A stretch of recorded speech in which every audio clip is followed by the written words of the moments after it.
안녕하세요. 센트럴 서울안과 각막클리닉 유혜리 원장입니다. 오늘 영상에서는 백내장 수술 후 꼭 지켜야 할 주의사항, 두 번째로 환자분들이 많이 말씀하시는 불편한 증상들, 세 번째로 병원 경과 관찰을 언제까지 해야 되는지 꼭 필요한 부분만 중점적으로 말씀드리도록 하겠습니다. 특히 백내장 수술을 막 받으신 분이라면 오늘 영상을 집중해서 들어주세요.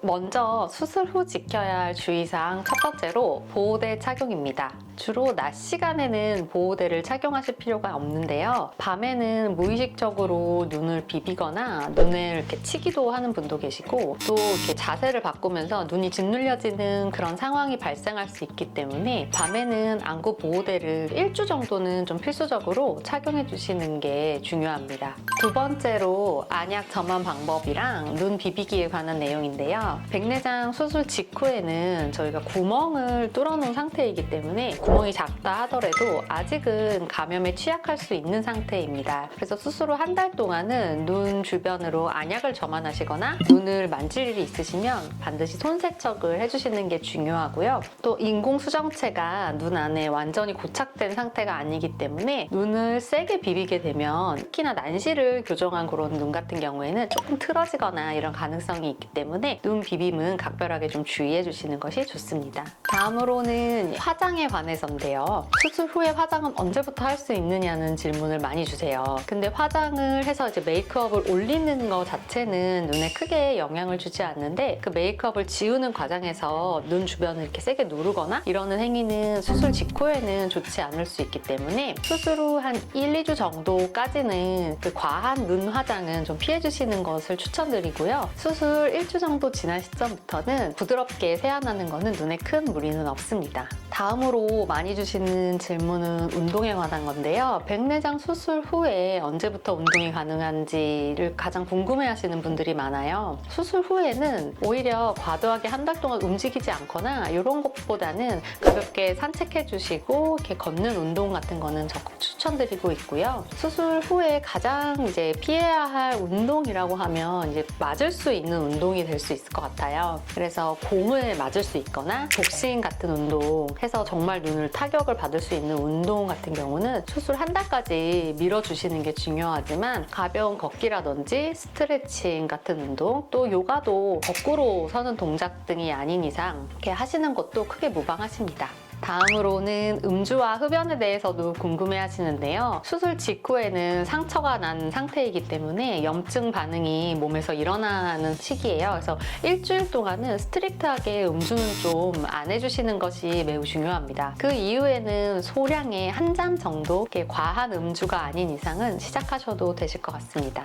흡연 같은 경우는 연기가 눈으로 직접 들어가는 그런 행위이기 때문에 수술 직후에 안구 건조증을 굉장히 심화시킬 수가 있습니다. 그래서 음주와 흡연은 가급적이면 좀 최소한으로 한 달간은 유지시켜 주시는 것이 좋을 것 같아요. 다음으로 많이 주시는 질문이 파마와 염색 주기에 관한 질문입니다. 파마와 염색은 약 자체가 굉장히 독하죠. 그래서 시술하는 과정에서 눈에 들어가는 경우에는 좀 치명적인 염증을 일으킬 수도 있어서 저희가 원칙적으로는 한 달까지는 파마와 염색은 좀 안 하시는 것을 추천드리고 있습니다. 다음으로는 수술 후 크게 불편을 호소하시는 증상 3가지에 대해서 말씀드릴 건데요. 첫 번째로 눈부심, 두 번째로 건조증, 세 번째로 뿌연 시야를 들 수 있겠습니다.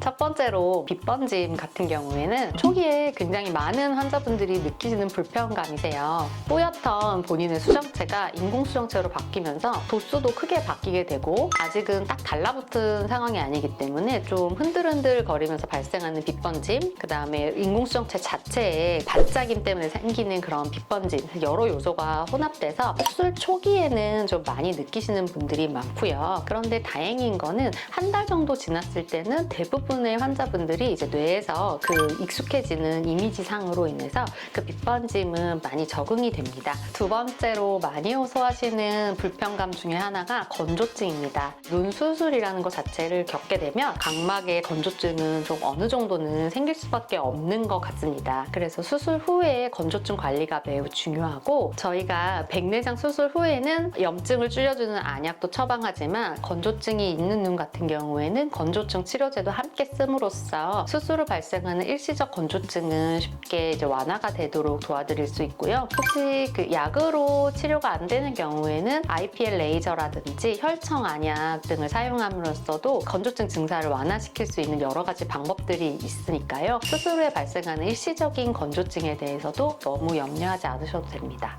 수술 후 발생하는 뿌연 시야에 관한 것도 환자분들이 많이 느끼시는 불편감입니다. 또 환자분들은 수술 후에 다시 백내장이 생기는 것으로 오해하시는 분도 계시는데요. 저희가 수술 과정을 보면 수술 백내장을 다 통째로 수정체를 드러내는 것이 아니라 맨 겉표면에 있는 껍데기는 남겨놓고 그 안에 알맹이만 제거하는 과정이거든요. 그래서 본인이 원래 갖고 있던 생체 주머니인 껍데기는 그대로 유지되기 때문에 거기에 생체 반응인 후발성 백내장, 어떻게 보면 백내장 깨끗했던 인공수정체 뒤에 있었던 생체 그 주머니에 때가 낀다고 표현을 저희가 하고 있는데요. 그런 경우에는 다시 백내장 수술로 그 때를 벗겨내는 것이 아니라 외래 방문하셨을 때 레이저로 때를 벗겨내는 그런 실수를 하실 수 있습니다. 그래서 쉽게 후발 백내장은 치료를 해드릴 수가 있습니다. 수술 후에는 주의사항을 잘 지키고 이상이 있을 때 바로 병원에 오시는 거, 이렇게 두 가지만 잘 지켜주시면